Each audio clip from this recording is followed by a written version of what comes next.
নমস্কার, কেমন আছেন সবাই? আশা করি সবাই খুব ভালো আছেন, সুস্থ আছেন। তো আমি আজ করব ব্রেড পকোড়া। তার জন্য আমি ব্রেডগুলো এইভাবে মাঝখান থেকে কেটে রেখেছি, স্লাইস ব্রেড। এবার একটা মশলা করব, তার জন্য একটা পেঁয়াজ, কিছু কোয়া রসুন, একটু আদা আর কটা কাঁচা লঙ্কা পেস্ট করে নিচ্ছি। এবার একটা ব্যাটার রেডি করব, তার জন্য খানিকটা বেসন আর কর্নফ্লাওয়ার দিয়ে দিলাম। যতটা বেসন ততটাই কর্নফ্লাওয়ার, মানে হাফ হাফ। এরপর এর মধ্যে দেবো স্বাদ মতো লবণ, আর যে মশলাটা আমি করেছিলাম সেই মশলার পেস্টটা, আর সামান্য একটু লঙ্কা গুঁড়ো। এবার একটা ডিম দিয়ে দিলাম ওর মধ্যে, আর দেব সামান্য একটুখানি বেকিং সোডা, এটা না দিলেও হয়। তো আর দিয়ে দিলাম সামান্য একটু চিনি। এবার অল্প অল্প জল দেব আর ব্যাটারটাকে রেডি করব। খুব ভালোভাবে ব্যাটারটাকে আমার ফেটিয়ে নিতে হবে। তো আমি আজ আলুর পুর ছাড়াই কিন্তু করব, আর আপনারাও বাড়িতে এইভাবে আলুর পুর ছাড়া একবার ট্রাই করবেন।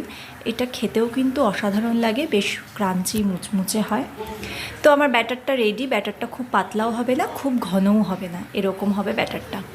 এবার আমি কড়াই বসিয়ে দিয়েছি গ্যাসে। কড়াই গরম হয়ে যাওয়ার পরে আমি কিছুটা সাদা তেল দিয়েছি।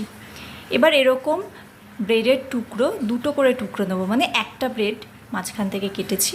এবার এপিট আর ওপিট ভালোভাবে ব্যাটারে ডুবিয়ে তেলের মধ্যে দিয়ে দেবো। তেলটা আমি ভালোভাবে গরম করে নিয়েছি। এইভাবে একটা একটা ব্রেড আমি তেলের মধ্যে দিয়ে দেব।